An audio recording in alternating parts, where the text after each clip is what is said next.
Salam. Bugün sözümüz var və ora bildirdə hazırlaşaq. Deməli, hal-hazırda makyaj falan etməmişəm, yəni yeni oyanmışam. Gedəcək birinci saç üçün salona. Makyajımı özüm eləyəcəm. Gedək.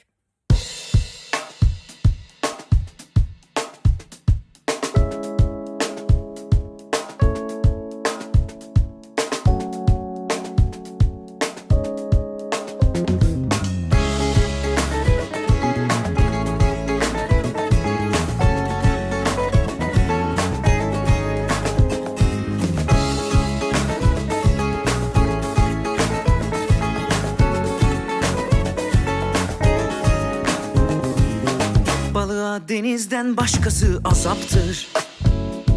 Canına canan bulunca insan tamamdır. Tatlı dil yılanı deliğinden çıkartır. Bunca şair yanılmış olabilir mi? Ey gönüllerin efendisi aşk, ya üzerime toprak gibi ıslat.